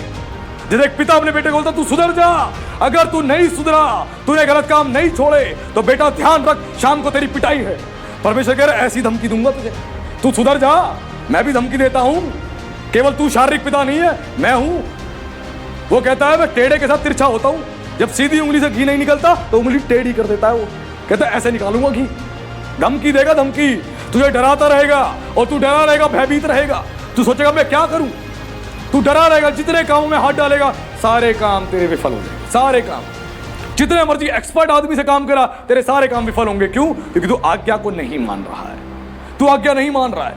जितने मर्जी तेरे लिंक होंगे, जितने मर्जी तेरी सेटिंग होगी, जो मर्जी होगी तेरे बिजनेस में, तूने बोला हो मेरे लिंक अच्छे हैं, मेरी सोर्स अच्छी है, मेरी सेटिंग अच्छी है, उसके हाथ में मेरा काम चला गया तो मैं लखपति करोड़पति हो जाऊंगा। परमेश्वर कह रहा बेटा तू जा तो सही, तुझे डराता रहूंगा, तेरा पीछा नहीं छोड़ूंगा। क्यों? क्योंकि तूने मुझे त्याग कर दुष्ट काम किए हैं। तूने परमेश्वर की आज्ञा मानना छोड़कर दुष्ट काम किए। तूने व्यभिचार किया, तूने नशा किया, तूने जुआ खेला, तूने बदनामी करी, अपमानित किया, निंदा किया, और सारे गलत काम करने में तू लगा रहा। सारे गलत काम, तेरे लिंक, तेरे सोर्स सब फेल हो जाएंगे सेकंड्स में, सब खत्म कर दूंगा। और तू देख कहां तक जाएगा, भाग। और तू कहेगा इतने साल हो गए प्रभु मेरे साथ ऐसा क्यों हो रहा है? प्रभु कह रहा है अपनी अलाइनमेंट्स को ठीक कर, अपने जीवन को ठीक कर, अपनी अलाइनमेंट्स ठीक कर, अपने जीवन को ठीक कर। अगर ठीक नहीं करेगा तो आशीष का भागी नहीं बनेगा। लिखा है परमेश्वर तुझे डराता रहेगा, तेरे अंदर डर लगा रहेगा। जितने काम में हाथ डालेगा तेरे को डर सताता रहेगा कि मेरे साथ कुछ गड़बड़ ना हो जाए, मेरा नुकसान ना हो जाए, डर लगा ही रहेगा तेरा। और उसके बाद आगे इसके पढ़े 22 में क्या लिखा है, यहोवा तुझको क्षयरोग से और ज्वर और दाह और बड़ी जलन से और तलवार और झुलस और गेरुई से मारेगा। और ये उस समय तक तेरा पीछा किए रहेंगे जब तक तेरा सत्यानाश ना हो जाए। हालेलुया। अब ये वो परमेश्वर है जो कह रहा पीछे लगा रहूंगा तेरे। जैसे एक पिता पीछे लगा रहता है ना अपने बेटे के, अपनी बेटी के, अपनी पत्नी के पीछे लगा रहता है हाथ धो के। परमेश्वर कह रहा चिंता मत कर, मैं भी तेरे पीछे लगा रहूंगा। मेरी बेटी, मेरे बेटे, मैं भी नहीं बख्शने वाला, वो छोड़ेगा नहीं। क्या लिखा है, वह यहोवा तुझको क्षय रोग से। अब ये क्षय रोग है क्या? ये क्षय रोग है टीबी की बीमारी। ये टीबी की बीमारी है, तुझे टीबी हो जाएगा, तू परेशान हो जाएगा, टीबी हो जाएगा तेरे को। तू सोचेगा ये क्या हो रहा है मुझे, तो परमेश्वर कह रहा है कि टीवी हो जाएगा बेटा तुझे और तू दुखी हो जाएगा। अब मैं क्या करूं, क्योंकि तू आज्ञा को नहीं मान रहा। वो टीवी की बीमारी देगा और लोग बोलेंगे शैतान ने किया, शैतान ने किया, शैतान ने किया। शैतान का तो रोल ही नहीं है। या तो बेटा तेरी और परमेश्वर की बात चल रही है, तेरी और परमेश्वर की बात। वचन में क्या लिखा है? परमेश्वर जिसके पक्ष में हो उसके विरोध में कौन खड़ा हो सकता है? और परमेश्वर ही तेरे विरोध में खड़ा हो गया तो तेरे पक्ष में कौन खड़ा होगा? मिकाइल, जिब्राइल? कोई नहीं खड़ा हो सकता। शैतान भी नहीं हो सकता, शैतान भी नहीं हो सकता, कोई स्वर्गदूत खड़ा नहीं हो सकता, कोई बिशप, कोई पास्टर खड़ा नहीं हो सकता, कोई भी। अगर परमेश्वर तेरे विरोध में खड़ा हो गया तो दुनिया की कोई ताकत है जो तुझे बचा नहीं सकती, कोई भी ताकत। जब परमेश्वर तेरे विरोध में खड़ा होगा, लिखा है वो तुझे टीवी की बीमारी देगा और तू परेशान हो जाएगा। उसके बाद लिखा है तुझे ज्वर यानी फीवर देगा, तेरे को फीवर होगा और तेरा फीवर कई कई दिन तक नहीं उतरेगा। बेटा फीवर में तुझे परमेश्वर लेटाएगा कि लेट बेटा, और तू बोलेगा शैतान ने किया, शैतान ने। शैतान तेरे को क्या, उस शैतान को तेरे से फायदा है? तू पाप भरा जीवन जी रहा है, तू जी रही है, तो तेरे से क्या फायदा शैतान को? शैतान का तो रोल ही नहीं है, वो तो साइड में खड़ा है। ये तो परमेश्वर और तेरी आमने सामने बात चल रही है, तेरा और परमेश्वर का बैटल चल रहा है, क्योंकि तू परमेश्वर का विरोध कर रहा है। किस कारण? ज्ञान के ना होने से और घमंडी हो जाने से। घमंडी हो जाने से और ज्ञान के ना होने से तू परमेश्वर का विरोध कर रहा है। और जब तू परमेश्वर का विरोध कर रहा है तो परमेश्वर कह रहा है अच्छा बेटा तू मेरा विरोध करेगा, आजा, चल तू और मैं दोनों बैटल करते हैं, आजा, तू और मैं युद्ध करते हैं, आ। तू मेरी आज्ञा मत मान, फिर देख तेरा कैसा पिता हूं मैं। तेरे संसारिक पिता से ज्यादा, तेरे शारीरिक पिता से ज्यादा मैं हूं तेरे लिए, अच्छा भी। और तू गलत करेगा तो तेरे को सजा देने वाला भी कोई और नहीं है। लिखा है कि तुझे फीवर देगा, फीवर तेरे को होगा। उसके बाद आगे क्या लिखा है? दाह रोग। ये दाह रोग ऐसा रोग होता है जिसमें पूरे शरीर में क्या होती है? जलन होती है। दाह रोग में पूरे शरीर में जलन होती है और जलन होने के कारण क्या होता है? बहुत ज्यादा प्यास लगती है। फीवर भी नहीं होता, थर्मामीटर से चेक कर रहे हैं, फीवर भी नहीं है, बुखार भी नहीं है, लेकिन पूरा शरीर जल रहा है, तप रहा है, समझ नहीं आ रहा क्या हो रहा है, और गला सूखे जा रहा है, प्यास लगी जा रही है, समझ नहीं आ रहा, खूब प्यास लग रही है और शरीर तप रहा है। ये दाह रोग वो होता है, शरीर तप रहा है, शरीर गर्म है और थर्मामीटर लगाया तो टेम्परेचर नॉर्मल है। डॉक्टर को दिखा, डॉक्टर कह रहा फीवर तो है नहीं, इसको क्या हो गया? नसें चेक कर रहा है, हाथ चेक कर रहा है, जुबान चेक कर रहा है, आंखें चेक कर रहा है, अरे ठीक तो है ही। वो कह रहा पूरा शरीर मेरा जल रहा है, मुझे खूब प्यास लग रही है, मुझे समझ नहीं आ रहा क्या करूं, खूब प्यास लग रही है। परमेश्वर कह रहा मैं दूंगा तुझे, क्या दूंगा? दाह रोग तेरे शरीर में, अगर तू आज्ञा नहीं मानेगा। ये दाह रोग ये होता है। उसके बाद क्या लिखा है? बड़ी जलन। वो बड़ी जलन, ये बड़ी जलन जो एक डिमोनिक फीवर होता है, डिमोनिक फीवर होता है। और जो डिमोनिक फीवर होता है ये जब किसी को आता है तो थर्मामीटर तक फट जाते हैं, इतना भयंकर होता है ये फीवर, थर्मामीटर ब्लास्ट हो जाते हैं। थर्मामीटर भी उसके शरीर के फीवर को बर्दाश्त नहीं कर पाता। लोग कहते हैं पूरा तप रहा है, आग में जल रहा है, आग में, इतना भयंकर फीवर है, इतनी रात भर पट्टी करी, 2 दिन से पट्टी कर रहे हैं, ठीक ही नहीं हो रही, ठीक ही नहीं हो रही, क्या करे? ये डिमोनिक फीवर है, ये डिमोनिक फीवर है। और एक पादरी थे, पादरी का नाम था, कैथलिक पादरी जिसका नाम पियो था, उनको ऐसा डिमोनिक फीवर होता था कि थर्मामीटर तक फट जाया करते थे, थर्मामीटर भी फट जाया करते थे, ऐसा भयंकर फीवर होता था उनको। ये डिमोनिक फीवर था। जब किसी को होता है जितनी मर्जी मेडिसिन खा लो, फीवर उतरेगा ही नहीं, आप परेशान रहोगे, बुखार में रहोगे, इंजेक्शन लगवाते रहोगे, दवाई खाते रहोगे, डॉक्टर बदलते रहोगे, ये डिमोनिक फीवर उतरेगा ही नहीं। उसके बाद आगे पढ़े क्या लिखा है? और तलवार से, यानी तलवार, यहां तलवार शब्द जो इस्तेमाल हुआ है, इसको अगर हम समझे इंग्लिश की बाइबल में तो इसका मतलब है ड्राउट, जिसका मतलब होता है सूखा, कि परमेश्वर तेरे देश में सूखा भेज देगा, तेरे देश में सब कुछ सूखा पड़ जाएगा, अकाल पड़ जाएगा, तेरे देश में सब कुछ सूखा पड़ जाएगा। तू जमीन में बोएगा भी, तेरी फसल भी नहीं होगी, तू परेशान रहेगा, दुखी रहेगा, तू मेहनत करेगा, नौकरी भी करेगा, तू बिजनेस भी करेगा, तेरा पैसा ही नहीं टिकेगा तेरे पास, सूखा पड़ जाएगा बेटा। हरे हरे नोट तू देख ही नहीं पाएगा, गुलाबी नोट तू देख ही नहीं पाएगा, सूखा पड़ जाएगा उन नोटों का। बहुत लोग कहते हैं एक समय हो गया हमने हरे हरे नोट तो देखे ही नहीं, सूखा पड़ गया। क्यों? है ही नहीं जीवन में आशीष। क्यों नहीं है? क्योंकि परमेश्वर की आज्ञा का उल्लंघन कर रहे हैं। और लिखा उसके बाद झुलस, ये झुलस जो है इसको हिब्रू बाइबल में, हिब्रू में जो शब्द इस्तेमाल हुआ है उसका नाम है शदाफ। शदाफ का मतलब होता है कि तेरी फसल जो है परमेश्वर उसको जला देगा, तेरी फसल को जला देगा, तेरी फसल टिकेगी नहीं, मनी आएगा, तेरे बिजनेस से मुनाफा आएगा, तेरे नौकरी से पैसा आएगा, सैलरी आएगी, और एक झटके में खाली, एक झटके में खाली, टिकेगा ही नहीं तेरे पास, उसको जला देगा, खत्म। और तू बोलेगा पूरे 30 दिन कमाया, हाथ में पैसा आया, हाथ में टिकी नहीं, कुछ है ही नहीं, वो तेरे गुनाह और तेरे अपराध हैं, तेरे गुनाह और अपराध हैं जिसके कारण आज तेरे जीवन में आशीष नहीं आ रही, क्योंकि हम आज्ञा का उल्लंघन कर रहे हैं। उस परमेश्वर को तो हम जानते हैं जो प्रेमी परमेश्वर है, जो हम पे दया करने वाला परमेश्वर है, हमसे प्रेम करने वाला परमेश्वर, लेकिन आज उसी परमेश्वर का एक दूसरा दृष्टिकोण मैं दिखा रहा हूं आपको।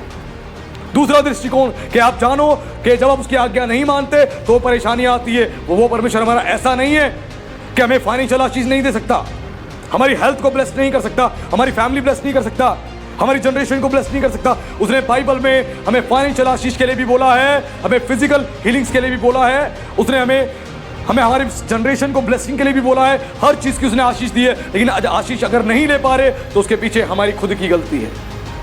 परमेश्वर आशीष अपने मापदंडों के आधार पर देता है, उसके मापदंड को फॉलो करो तो आशीष के भागी बनोगे, वरना नहीं।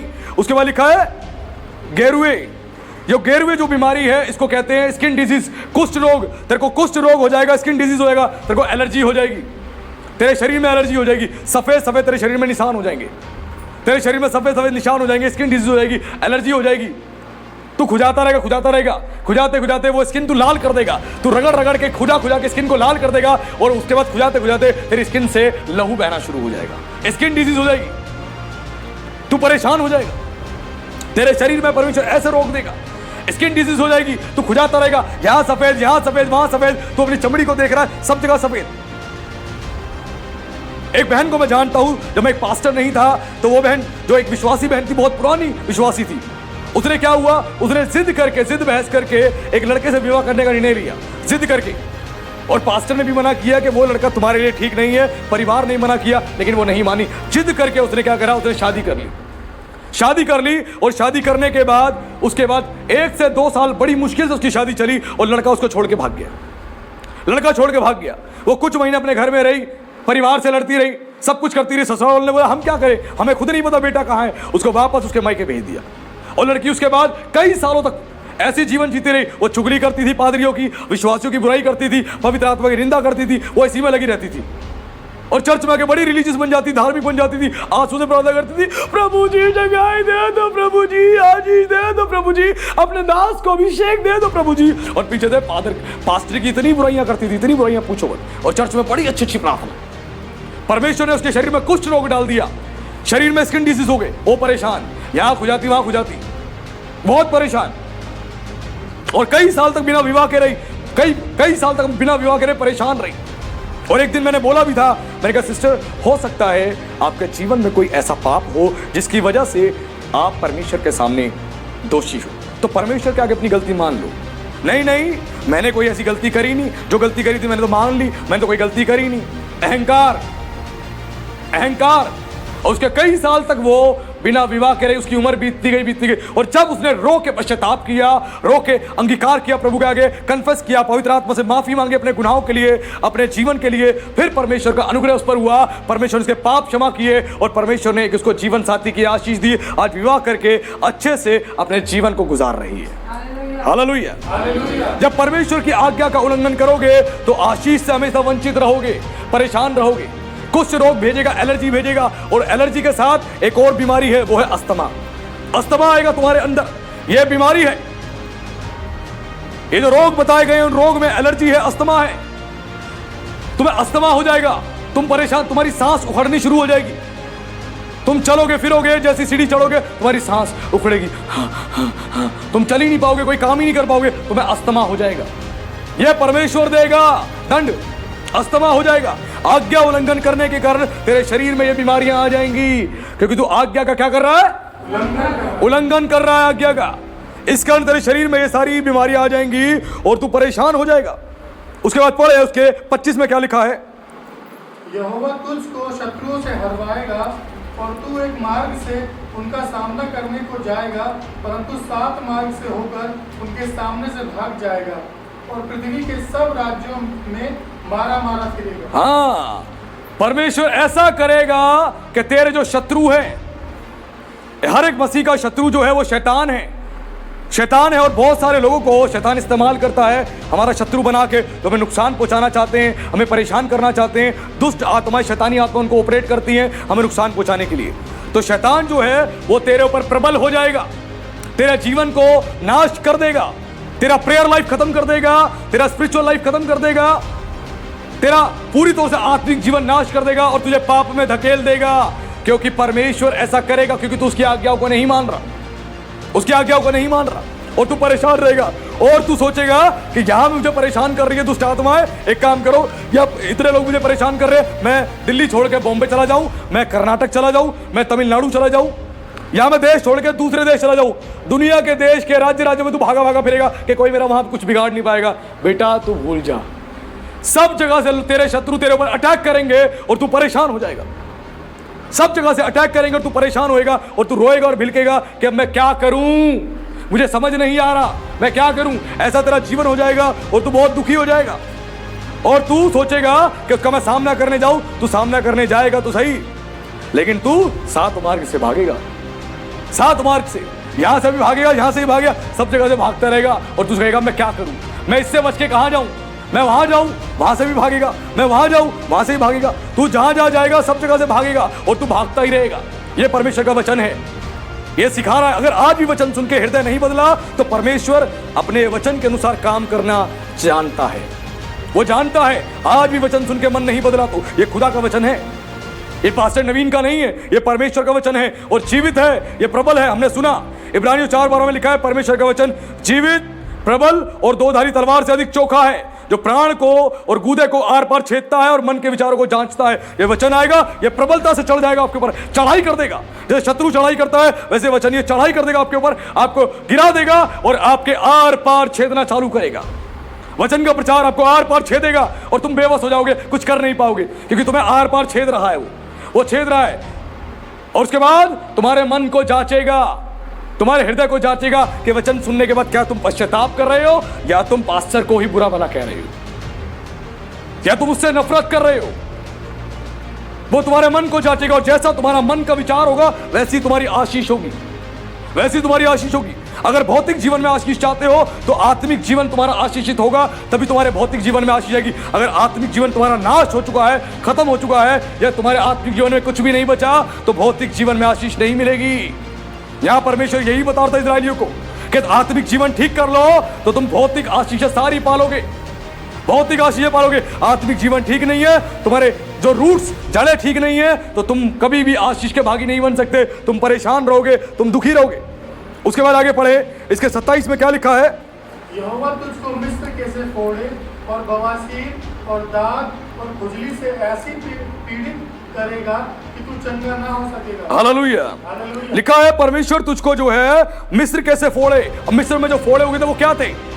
ये फोड़े जो हैं ये कैंसर हैं, जो फोड़े हुए थे मिस्र में लोगों को, ये कैंसर हैं। और प्रकाशित वाक्य में लिखा है कि प्रकाशित वाक्य अध्याय 16 के अंदर कि परमेश्वर जगत पे विपत्ति भेजेगा, लोगों को फोड़े उगेंगे। वो फोड़े क्या है? ये कैंसर हैं। राजा हिजकिय्याह को यही फोड़ा हुआ था, उसको यही फोड़ा हुआ था, कैंसर हुआ था उसको। और परमेश्वर ने उसको अपने नबी के द्वारा कहला भेजा कि तू एक काम कर, तू जैतून के वृक्ष से जैतून का फल तोड़ ले और उसको तू लगा, क्योंकि जैतून के वृक्ष में जैतून का फल जो होता है वो एक तरीके से जो कैंसर होता है उसको एंटीऑक्सीडेंट वाला काम करता है। जब उसको लगाता है उसकी बीमारी उससे कम होती है, उसके अंदर कुछ ऐसी प्रॉपर्टीज पाई जाती है। और हिजकिय्याह राजा ने लगाया था और वह चंगा हो गया था। ये कैंसर है, ये फोड़े ऐसे पृथ्वी पर आएंगे लोगों को कैंसर। आज देखोगे सारे सेलिब्रिटीज देखो कैंसर कैंसर, सब जगह सुनोगे कैंसर हो गया मर गया, पड़ोस में सुनो कैंसर हो गया, सबको कैंसर हो रहे हैं, कैंसर हो के मर रहे हैं। हम जगत के अंतिम समय में चल रहे हैं और जगत में आप सब जगह देखोगे लोगों को कैंसर हो रहा है, कैंसर से पीड़ित हैं। लगातार कैंसर के बारे में आप सुनोगे, ये ऐसी बीमारियां परमेश्वर भेजेगा। उसके बाद आगे इसी में लिखा है और बवासीर, और परमेश्वर तुझे पाइल्स की बीमारी भेजेगा। जब तू आज्ञा का उल्लंघन करेगा तो तेरे को पाइल्स की बीमारी होगी और तू दुखी हो जाएगा। और ये पाइल्स की बीमारी जो होती है, मनुष्य इसके कारण अच्छे से भोजन नहीं खा पाता, वो परेशान रहता है, वो दुखी रहता है। ये पाइल्स की बीमारी तक परमेश्वर देता है, लिखा है। अगर आप नहीं अपने जीवन को सुधारोगे तो पाइल्स की बीमारी होगी और आप दुखी हो जाओगे, आप परेशान हो जाओगे और आप रोओगे मैं क्या करूं, क्योंकि पाइल्स की बीमारी में ब्लीडिंग होती है, इंसान परेशान हो जाता है, कुछ कर नहीं पाता, वो दुखी हो जाता है। पाइल्स की बीमारी होकर लिखा है दाद, और तुझे दाद होगा और खुजली होगी, तेरे दाद हो जाएगा, तेरे खुजली हो जाएगी और तू खुजाता रहेगा और तेरे दाद हो जाएंगे स्किन पे, तू परेशान हो जाएगा कि मैं क्या करूं, मैं क्या करूं। और लोग देखेंगे क्या हो गया, इतना खुजा क्यों रहा है, इतना खुजा क्यों रहा है, क्यों? दाद हो गया और खुजली हो गई। दाद और खुजली में देखना स्किन में रैशिश हो जाते हैं, रेड रेड रैशिश हो जाते हैं और वो खुजा खुजा परेशान हो जाते हैं व्यक्ति। लिखा है दाद और खुजली परमेश्वर देगा अगर तू उसकी आज्ञा का उल्लंघन करेगा तो। उसके बाद आगे लिखा है पीड़ित करेगा और तू चंगा ना हो सकेगा, और पीड़ित करेगा परमेश्वर, तू चंगा नहीं हो पाएगा। तू कोशिश करेगा मैं प्रार्थना करवा लूं, चंगा ही नहीं मिलेगी तेरे को, छुटकारा मिलेगा ही नहीं। तू सोचेगा ब्लेस्ड ऑयल लगा लूं, चंगाई मिलेगी नहीं तेरे को। क्यों? क्योंकि तू परमेश्वर के वचन की आज्ञा को नहीं मान रहा। इसी कारण परमेश्वर तेरे को बीमारियां देगा, और देगा बीमारियां अगर तू अपने जीवन को नहीं सुधारेगा तो। उसके बाद आगे पढ़े, इसके 28 में क्या लिखा है? यहोवा तुझे पागल और अंधा कर देगा और तेरे मन को अत्यंत घबरा। हाँ, अब परमेश्वर एक और काम करेगा। इतनी तो हमने बातें सुनी परमेश्वर करेगा, अब आगे भी सुन रहे हैं हम। यहोवा तुझे पागल और अंधा कर देगा, तेरे घर में मेंटल डिसऑर्डर हो जाएगा, मेंटल डिसऑर्डर हो जाएगा तेरे घर में, और लोग पागलों वाली हरकतें करेंगे। कितने घरों में मेंटली रिटायर लोग हैं, परेशान है, बहुत सारे लोग परेशान हैं, मेंटली रिटायर लोग हैं घरों में। देखा होगा कई घरों में बुजुर्ग लोग हैं मेंटली डिसऑर्डर के शिकार हैं, जवान बच्चे हैं मेंटली डिसऑर्डर के शिकार हैं। कई लोगों को मेंटली डिसऑर्डर हो गया, वो परेशान हैं, वो पागल हो गए हैं, पागलों वाली हरकतें करते हैं, उनको समझ नहीं आता हम क्या करें। उसके बाद लिखा है कि वो तुझे क्या करेगा? अंधा कर देगा, तुझे अंधा कर देगा, तेरी आंखों की रोशनी खत्म होनी शुरू हो जाएगी। परमेश्वर तुझे अंधा कर देगा क्योंकि तेरी आंखों की रोशनी खत्म होनी शुरू होगी। कितने लोगों की आज आंखों की रोशनी जा रही है? आपने देखा होगा चश्मे सबको लग रहे हैं, चश्मे लगते जा रहे हैं, चश्मे लगते जा रहे हैं। एक कारण यह भी है कि फोनों का बहुत ज्यादा इस्तेमाल करते हैं जिसकी वजह से, और दूसरा क्या है? परमेश्वर की आज्ञा ना मानने के कारण। आज्ञा ना माने, आंखों की रोशनी जा रही है, मोटे मोटे लेंसेज के चश्मे लग रहे हैं, किसी को 2 नंबर का, किसी को 3 नंबर, किसी को 4 नंबर का, आंखों की रोशनी जा रही है, अंधे हो रहे हैं, दिखाई तक नहीं देता, वचन पढ़ तक नहीं पाते, फोन में कुछ देख तक नहीं पाते, क्योंकि आंखों में जोर पड़ता है, आंखों में जलन होती है, और ऐसा लगता है कि बस आंख खत्म हो जाएगी, देख ही नहीं पाते। वो परमेश्वर कह रहा है कि वो अंधा हो जाएगा, उसे वो अंधा कर देगा, और लिखा तेरे मन को अत्यंत घबरा देगा, और तेरे मन को इतना घबरा देगा तू डरा डरा रहेगा। तेरे को थोड़ी सी दिक्कत होगी तू घबरा जाएगा, मेरे शरीर में कुछ हो गया, मैं क्या करूं पास्टर जी, मुझे समझ नहीं आ रहा। आप घबरा जाओगे, आप डरे डरे रहोगे, कोई विपत्ति आ गई आप डर जाओगे, कोई परेशानी आ गई आप डर जाओगे, आप घबराए घबराए घूमोगे। परमेश्वर तुझे इतना डरा देगा कि तू डरा डरा घूमेगा। मैं क्या करूं? तुझे कोई भी रास्ता दिखाई नहीं देगा, कोई भी रास्ता। उसके बाद पढ़े 30 में क्या लिखा है? तू स्त्री से विवाह की बात लगाएगा परंतु दूसरा पुरुष उसको भ्रष्ट करेगा। घर तू बनाएगा परंतु उसमें बसने न पाएगा। दाख की बारी तू लगाएगा परंतु उसके फल खाने न पाएगा। हाँ, लिखा है तू स्त्री से विवाह की बात लगाएगा परंतु दूसरा उसको भ्रष्ट करेगा। भ्रष्ट करने का मतलब ये नहीं कि जिससे तुम्हारे रिश्ते की बात हुई है उसके साथ कोई रेप कर लेगा, नहीं। भ्रष्ट करने का मतलब है तेरा रिश्ता लगेगा तो सही, लेकिन वो लड़की किसी और के साथ भाग जाएगी, वो लड़की किसी और के साथ भाग जाएगी, वो लड़का किसी और के साथ भाग जाएगा। आज ये घर घर की कहानी हो गई है, घर घर की कहानी। रिश्ता माँ बाप लगा रहे हैं, लड़की पहले तैयारी करके बैठी है, लगाओ रिश्ता, लगाओ, और रिश्ता लगाया, रात को सामान लेके गायब, छत से साड़ी को रस्सी बनाया और लटक के कूद गई नीचे, और लड़का आया और लेकर भाग गया। तू विवाह की बात तो लगाएगा, आज है शादी का दिन, आज शादी का दिन है, और खबर आ रही है लड़की भाग गई, खबर आ रही है लड़का भाग गया। माँ बाप ने इतना पैसा लगाया, दुनिया भर का पैसा लगाया, रिश्तेदारों को बुलाया, खाना बनाया, और लड़की भाग गई, लड़का भाग गया। तू रिश्ते की बात लगाएगा लेकिन कोई दूसरा उसको लेके भाग जाएगा, तू परेशान हो जाएगा, तू घबरा जाएगा। और साथ साथ क्या होगा आगे बताया गया इसी में, पढ़े। घर तू बनाएगा परंतु उसमें बसने न पाएगा। हाँ, घर तू बनाएगा उसमें बसने ना पाएगा। तू घर तो बना लेगा, घर बनाने के बाद तू जब घर बना रहा होगा तेरा इतना कर्जा हो जाएगा, इतना कर्जा हो जाएगा। घर बनाते बनाते आज कितने घर देखे होंगे, बनाते बनाते पैसा ही खत्म हो गया, घर बनाते बनाते पैसा खत्म हो गया, कर्जा हो गया दुनिया भर का। बाद में क्या हुआ, घर बेचना पड़ गया कि भाई कर्जा चुकाना है, घर बेच के कर्जा चुका दो, पैसे ही खत्म। अब पैसे ही नहीं है, घर में लगा दिए 1 करोड़ रुपए, 40 लाख रुपए, 30 लाख रुपए, मैं महल बनाऊंगा, आलीशान महल, और इतना कर्जा कर लिया उस महल बनाने के लिए, अब महल बेचना पड़ रहा है। घर तो बनाया लेकिन बेटा घर में रह ही नहीं पाया, तू घर में रह ही नहीं पाया। तूने घर तो बनाया, अचानक से पता लगा ये जमीन डीडीए की है, तेरा घर अब टूटेगा, अब तू और दुखी। ये अनरेगुलेटेड कॉलोनी है, खत्म कहानी। दिल्ली में कितने घर टूटे हैं, दिल्ली में लगातार कितने घर टूटे हैं, क्यों? ये कारण है। आज समझ, कितने क्रिश्चियंस हैं उनके जीवन में ऐसा घटा है। तेरी जमीन, तेरा घर तू भोग ही नहीं पाएगा, तू बना तो लेगा लेकिन तेरी मृत्यु हो जाएगी, तू उस घर को भोग ही नहीं पाएगा, तेरे बच्चे भोग ही नहीं पाएंगे। वो जमीन सरकार की निकल जाएगी और तेरा मकान तोड़ दिया जाएगा और तू परेशान हो जाएगा। यह परमेश्वर का वचन बता रहा है और तू दुखी हो जाएगा, मैं क्या करूं। और कोई पराया व्यक्ति जहां तेरे विवाह लगा है, विवाह लगने के बाद लड़की लेके भाग गया, कोई लड़का लेके भाग गया, तेरी सब जगह बदनामी होगी। और साथ में यहूदी रब्बी इस वचन की कमेंट्रीज में बताते हैं कि क्या होगा, तेरी पत्नी शादीशुदा होने के बाद तेरे ऊपर श्राप है, अगर किसी पुरुष पे श्राप है तो उसकी पत्नी के मैरिटल अफेयर होंगे, उसकी पत्नी के मैरिटल अफेयर होंगे। शादीशुदा होने के बावजूद भी वो कहीं अफेयर में लगी होगी। अफेयर में वो कब होता है, जब पति पर श्राप होते हैं तो उसकी पत्नी अफेयर्स में होती है। मैरिटल अफेयर्स उसके होते हैं जब पति पे, और पत्नी पर श्राप होते हैं तो उसके पति के अफेयर्स होते हैं, बाहर मैरिटल अफेयर्स होते हैं। तेरी पत्नी किसी और के साथ लगी होगी, विवाह तूने किया, आवश्यकताएं तू पूरी कर रहा है, लेकिन वो कहीं और लगी हुई है, पाप में जीवन बिता रही है। यह श्राप है। शादीशुदा होने के बावजूद भी आज कितने घरों में आप देखोगे शादीशुदा हैं फिर भी मैरिटल अफेयर्स चल रहे हैं। पति ने बाहर ढूंढ रखा है, पत्नी ने बाहर ढूंढ रखा है, सब चल रहे हैं। ऐसा जीवन हो चुका है। यह श्राप परमेश्वर की ओर से आएगा, यह दंड आएगा यदि जीवन को नहीं सुधारा तो, जीवन नहीं बदला तो। और उसके बाद आगे लिखा है, इसी में पढ़े क्या लिखा है, दाख की बारी तू लगाएगा परंतु उसके फल खाने न पाएगा। हाँ, दाख की बारी तू लगाएगा लेकिन उसके फल खाने नहीं पाएगा। यानी तूने बिजनेस तो लगाया, बिजनेस सेट किया, तूने पैसा इकट्ठा किया, तूने स्टोर किया, लेकिन अब तू खा ही नहीं पा रहा। क्यों? डॉक्टर ने बोल दिया कि बेटा तू बीमार हो चुका है, तू कुछ नहीं खा सकता, तू चंद दिनों का मेहमान है, ये तेरे किसी काम का नहीं है। अब तो लिक्विड डाइट पे चल रहा है, एक नली लग गई तेरे मुंह में, अब उसी से जो तू खाएगा पिएगा उसी से, तेरे काम का नहीं है।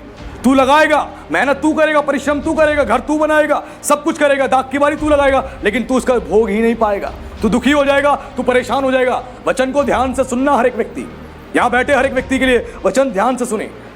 यह वचन परमेश्वर का है जो आपको सिखा रहा है और आपकी गलतियों को ठीक करवा रहा है। आज बहुत सारे क्रिश्चियंस को सिखाया नहीं जा रहा परमेश्वर के फंडामेंटल लॉस के बारे में, मॉरल लॉस के बारे में, नैतिक नियमों के बारे में, जिसकी वजह से क्रिश्चियंस गलती करे जा रहे हैं और कह रहे हैं कि यीशु हमें माफ करता रहेगा। ये फंडामेंटल लॉज हैं, ये मॉरल लॉज हैं, जिसको पालन करना हर एक के लिए जरूरी है। तू पैसा खूब कमाएगा, किसी काम का ही नहीं, तेरा पति उड़ा देगा दारू में, शराब में, जुए में, कर्जे में चला जाएगा, टिकेगा ही नहीं तेरे पास, तू दुखी हो जाएगा। ये श्राप है।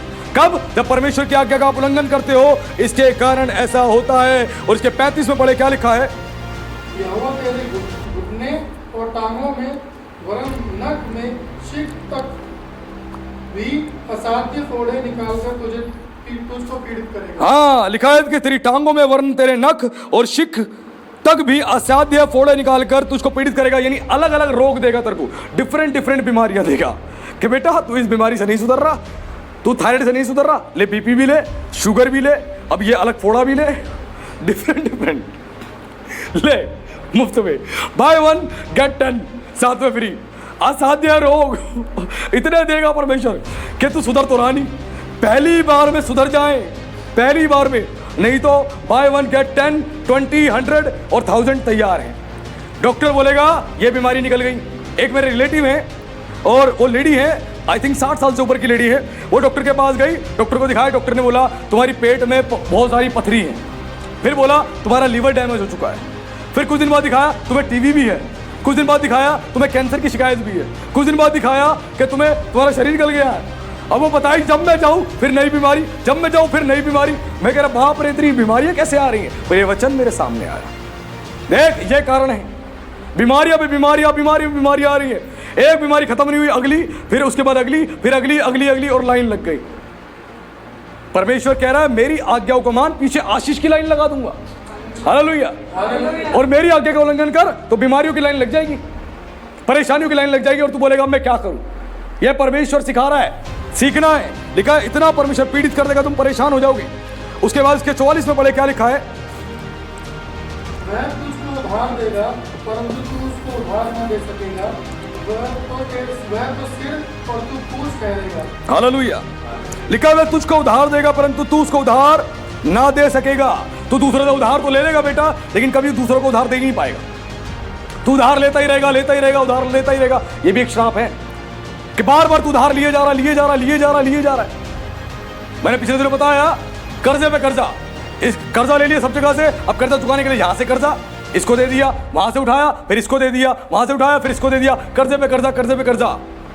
आप घर बना रहे हो, बेटी की शादी कर रहे हो, आप कोई प्रॉपर्टी खरीद रहे हो तब तो आपको जरूरत पड़ सकती है और आपको लोन भी लेना पड़ सकता है, किससे उधार भी लेना पड़ सकता है, वो एक अलग चीज़ है। लेकिन बार बार उधार चुकाने के लिए इधर से उधार आप उधार पे उधार लेने में लगे हुए हो, तो ये एक श्राप है, ये परमेश्वर की ओर से है।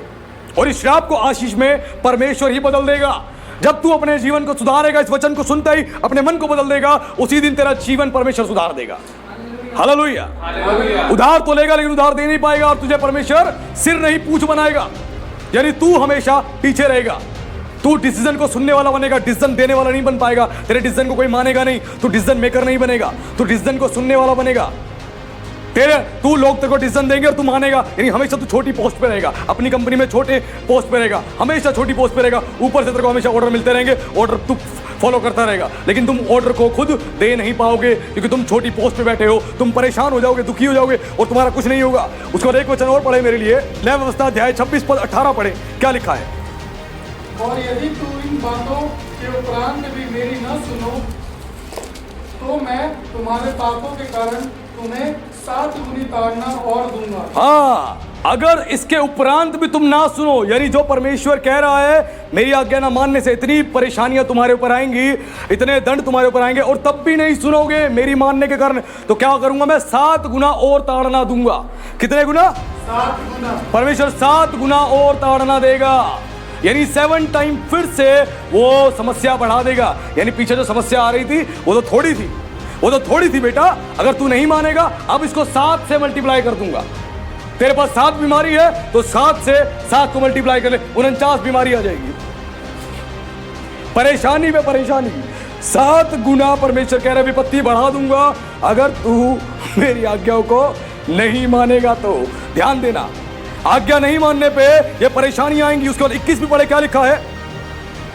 यदि तुम मेरे विरुद्ध चलते ही रहो और मेरा कहना न मानो, तो मैं तुम्हारे पापों के अनुसार तुम्हारे ऊपर 7 गुना संकट डालूंगा। हाँ, अगर तुम फिर नहीं सुधरोगे तो फिर 7 बार मैं मल्टीप्लाई करके डालूंगा।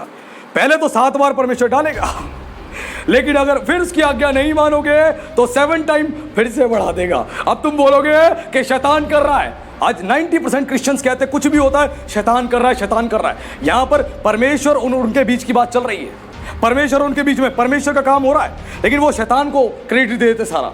परमेश्वर कह रहा है अगर तू नहीं सुधरेगा तो 7 गुना संकट और डालूंगा, 7 गुना संकट। उसके बाद तू और दुखी हो जाएगा, परेशान हो जाएगा, मैं क्या करूं? उसके बाद पढ़े, इसके 23 में पढ़े, क्या लिखा है? फिर यदि तुम इन बातों पर भी मेरी ताड़ना से न सुधरो और मेरे विरुद्ध चलते ही रहो, तो मैं भी तुम्हारे विरुद्ध चलूंगा और तुम्हारे पापों के कारण मैं आप ही तुमको 7 गुना मारूंगा। हाँ, फिर 7 गुना, यानी 3 बार। आप एक बार नहीं सुधरे तो ऐसा परमेश्वर है, पहले 7 बार देगा। पहले तो बीमारियां देगा, परेशानियां देगा, नहीं सुधरोगे फिर 7 गुना देगा मल्टीप्लाई करके। फिर भी नहीं सुधरोगे कि अब भी नहीं मानोगे मेरी कोई गलती है, अब भी नहीं मानोगे हाँ मैंने कोई गुनाह किया है, अब भी नहीं मानोगे मुझे जीवन सुधारना चाहिए, अब भी शैतान शैतान शैतान। इस पास्टर के पास चलो, उस पास्टर के पास चलो, उससे प्रार्थना कराओ, इससे प्रार्थना कराओ, इससे तेल लेके आओ, इससे पानी लेके आओ, इससे रुमाल लेके आओ, कुछ नहीं होगा, कुछ नहीं होगा।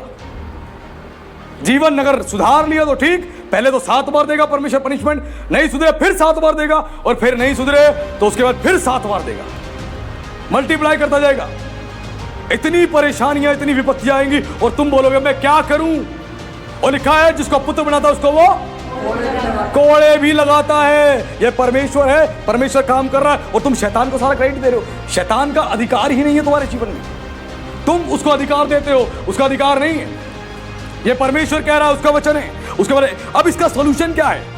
अब इसका सॉल्यूशन क्या है? इस प्रॉब्लम का सॉल्यूशन क्या है? उसके लिए खोले व्यवस्था विवरण अध्याय 30, उसके पद 1 से पढ़े 3 तक, क्या लिखा है? व्यवस्था विवरण अध्याय 30 उसके पद 1 से 3 तक। फिर जब आशीष और शाप की ये सब बातें जो मैंने तुझको कह सुनाई हैं तुझ पर घटे, और तू उन सब जातियों के मध्य में रहकर जहाँ तेरा परमेश्वर यहोवा तुझको बरबस पहुँचाएगा, इन बातों को स्मरण करे और अपनी संतान सहित अपने सारे मन और सारे प्राण से अपने परमेश्वर यहोवा की ओर फिर कर उसके पास लौट आए और इन सब आज्ञाओं के अनुसार जो मैं आज तुझे सुनाता हूँ उसकी बात माने, तब तेरा परमेश्वर यहोवा तुझको बंधुआई से लौटा ले आएगा और तुझ पर दया करके उन सब देशों के लोगों में जिनके मध्य में तू तुझको तितर बितर कर देगा, फिर इकट्ठा करेगा। हालेलुया।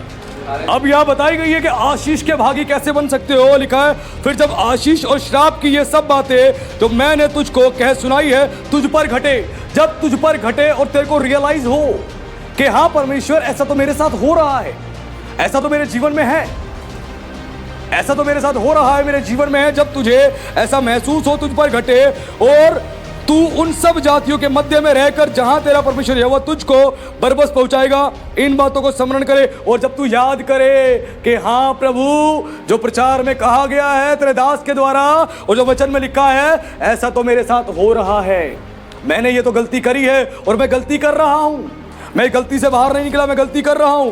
और जब तू ऐसा करे और सारे प्राण से, ध्यान से समझना सॉल्यूशन क्या है, सारे प्राण से पहले रियलाइज करना अपनी गलती अपने गुनाहों को, फिर सारे प्राण से अपने परमेश्वर यहोवा की ओर फिर कर, अपने परमेश्वर यहोवा की ओर फिर कर, यानी मन को तैयार करके प्रभु मैं अपने गुनाहों से तौबा कर रहा हूं और तेरी ओर मैं फिर कर आ रहा हूं, अब मैं पाप नहीं करूंगा, मैं गुनाह नहीं करूंगा, उसकी ओर फिर कर, उसके पास लौट आए। जब तू वापस परमेश्वर के पास लौट आए और इन सब आज्ञाओं के अनुसार जो मैं आज तुझको सुनाता हूं उसकी बात माने और जो आज्ञाएं दी गई हैं परमेश्वर के वचन की उसको माने, उसके पास लौट के आना है और मानना है, पहले रियलाइज करना है, फिर के आना है परमेश्वर के पास, उसके बाद उसकी आज्ञाओं को मानना है। और लिखा है तब तेरा परमेश्वर यहोवा तुझको बंधुआई से लौटा ले आएगा, तब तेरा परमेश्वर तुझको बंधुआई से लौटा ले आएगा। तो तू शराब की गुलामी में है उससे बाहर तुझे निकालेगा, जो नशे की गुलामी में है उससे बाहर निकालेगा। आज तू बंधुआई में है, शराब की बंधुआई में है, तू जुए की तू बंधुआई में है, तू व्यभिचार की बंधुआई में है, तेरा बेटा तेरी बेटी जो इस सारे चीजों में लिप्त है, व्यभिचार में लिप्त है, नशे में लिप्त है, ये बंधुआई है, तू इसकी गुलामी में है, उसने तुझे गुलाम बना रखा है।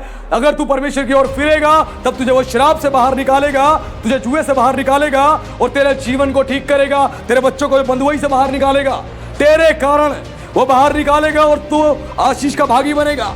और लिखा है उसके बाद परमेश्वर ऐसा करेगा कि वो तुझे इकट्ठा करेगा, वो सब जगह तुझे लेकर देश के लोगों में, अच्छे लोगों के बीच में तुझे इकट्ठा करेगा और तू आशीष का भागी बन जाएगा, तू आशीष का वारिस बन जाएगा। उसके बाद 7 में लिखा है और तेरा परमेश्वर यहोवा यह सब श्राप की बातें तेरे शत्रुओं पर जो तुझसे बैर करके तेरे पीछे पड़ेंगे भेजेगा। हालेलुया। जब परमेश्वर की आज्ञाओं को आप मानोगे, जितने श्राप परमेश्वर ने कहे हैं हमारे लिए, इजराइलियों के लिए, यहूदियों के लिए, मसीहों के लिए, अगर वो नहीं मानेंगे, आज्ञाओं को नहीं मानेंगे तो उनके ऊपर पड़ेंगे। और जब वो फिर कर आएंगे प्रभु के पास, पश्चाताप करेंगे, उसकी सुनेंगे, उसकी मानेंगे, तो जितने भी श्राप परमेश्वर ने बताए वो कह रहा है तेरे शत्रुओं के ऊपर जाएंगे वो श्राप। हालेलुया। जो तेरा बेड़ा गर्क करना चाहेगा, तुझे गिराना चाहेगा, तुझे नाश करना चाहेगा, ये सारे दंड उनके ऊपर आएंगे। हालेलुया।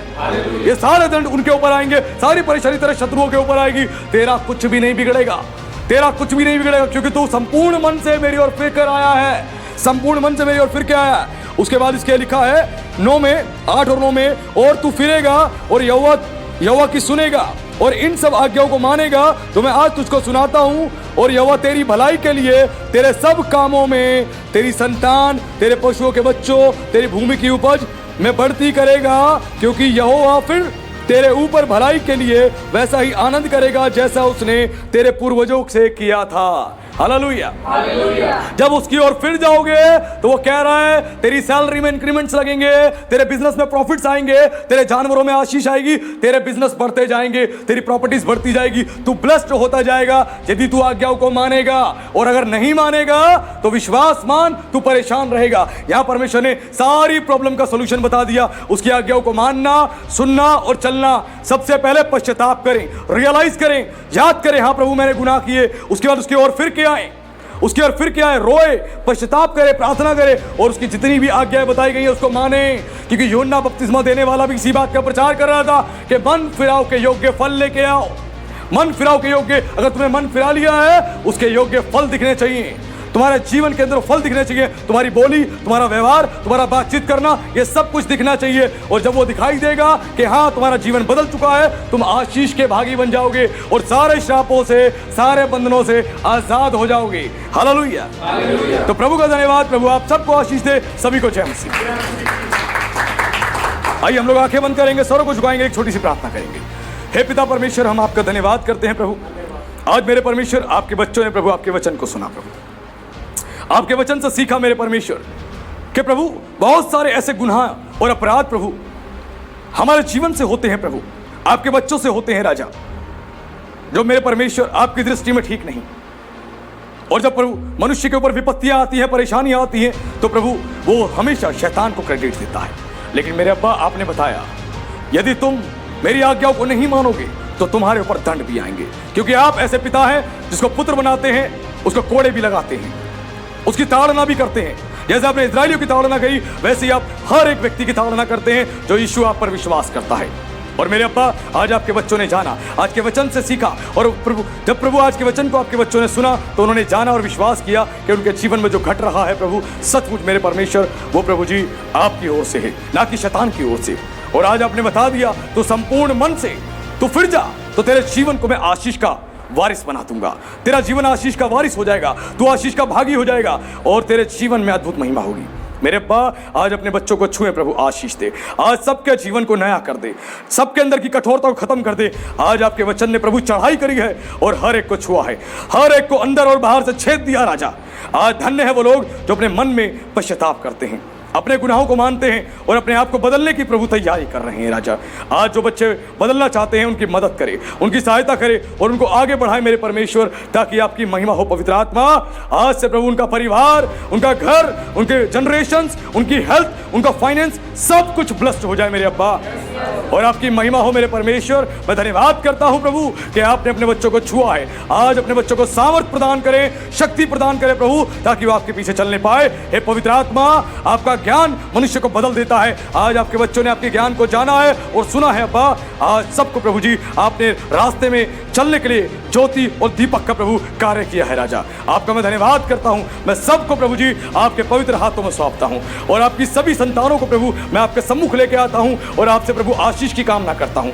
आज हर एक के जीवन में आशीष दे और सबको ब्लेस करे। आपका विशेष धन्यवाद हमारी प्रार्थना सुनने के लिए, अपने बच्चों को आशीषित करने के लिए। इस प्रार्थना को हम जीवित सामर्थी परमेश्वर मसीह यीशु के नाम से मांगते हैं, आमीन।